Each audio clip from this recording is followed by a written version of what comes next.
আজকে আপনাদেরকে এমন একটা জায়গার সাথে পরিচিত করিয়ে দেব যা হচ্ছে সৌদি আরব মদিনা শরীফে। কম বেশি সবাই চেনেন। আসসালামু আলাইকুম, হ্যালো এভরিওয়ান, ওয়েলকাম জানাচ্ছি আরও একটি ভিডিও দেখার জন্য। আজকের ভিডিওতে আপনাদেরকে দেখাবো জিন পাহাড়, ওয়াদি জিন, মদিনাতে অবস্থিত। তো আমরা যাচ্ছি ঘোরার জন্য মদিনাতে। ওয়াদি জিন এটা হচ্ছে জিনের আস্তানা।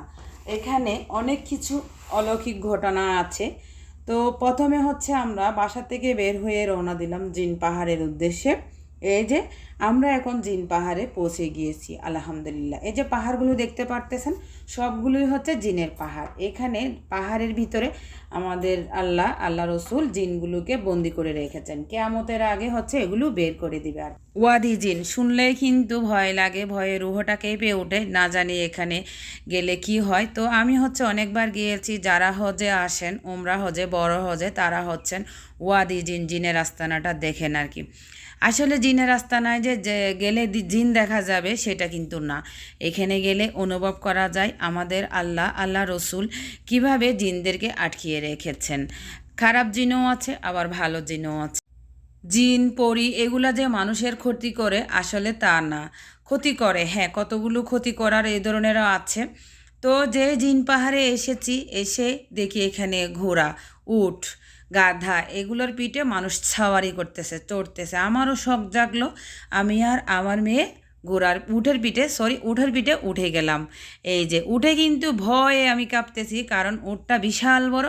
যখন আমি উটের পিঠের উপর উঠেছি মনে হয় যেন আমি পাহাড়ের উপর উঠে গিয়েছি। সাথে সাথে আমি চিল্লাফাল্লা করে নেমে গেলাম, কারণ এত ভয় পাইছি আমি, মনে হয় যেন হার্ট অ্যাটাক করে মারা যাব। কিভাবে মানুষ চড়ে আমি জানি না। তারপর হচ্ছে নেমে গিয়ে একটু উঠার পাশে গেলাম। পাশে গিয়ে আমি হচ্ছে আবার গায়ে একটু হাত বুলিয়ে দিলাম, কারণ আল্লাহ রসুলের খুবই প্রিয় জিনিস হচ্ছে উট। এটার পিঠের উপর উঠে আমার নিজের থেকেও খারাপ লাগতেছে। উটটাকে একটু হাত বুলিয়ে দিলাম। তারপর উটের পাশে গিয়ে একটু ছবি উঠালাম। দেখেন কত বড়, মাশাআল্লাহ, বিশাল বড় সাইজের একটা উট। এটা হচ্ছে মানুষকে মানে পিঠের উপর দিয়ে চড়াচ্ছে। আমার মেয়েও নেমে গেল আমার সাথে। আর আমার মেয়ে যখন উটের পাশে দাঁড়িয়েছে, আমার মেয়েকে দেখাও যাচ্ছে না। তারপর হচ্ছে আমি একটু দূরে ছিলাম, দূরের থেকে ভিডিও করতেছি, সাহস করে আবার একটু কাছে গেলাম। উটটাকে দেখতে কিন্তু ভালোই লাগতেছে। পরে আমার হাজব্যান্ড বলতেছে চলো আমরা গাড়ি চালাই। এই গাড়িগুলো কিন্তু চালাতে অনেক সুবিধা, কিন্তু আমি ভয় পাই। আমার মেয়ে আর হচ্ছে তার বাবা দুইজনে এখন গাড়ি চালাবে। চলেন আপনাদেরকে দেখাই। এই যে গাড়ি স্টার্ট করে দিল, এখন বাবা মেয়ে চলে যাচ্ছে। আর এগুলো হচ্ছে ধুধু মরুভূমি, মরুভূমিতে কিন্তু পাথরও আছে। গাড়িটা কিন্তু একদম উঁচা নিচে চলতে পারে, সমস্যা নাই। পরে আমাকে বলতেছে তুমিও উঠো। আমিও উঠলাম আমার হাজব্যান্ডের পিছনে। যে আমি উঠে বসেছি, গাড়িটা চালু করে দিল। এটাই ছিল আজকে ওয়াদি জিনের ভিডিও। সবাই ভালো থাকবেন, আল্লাহ হাফেজ।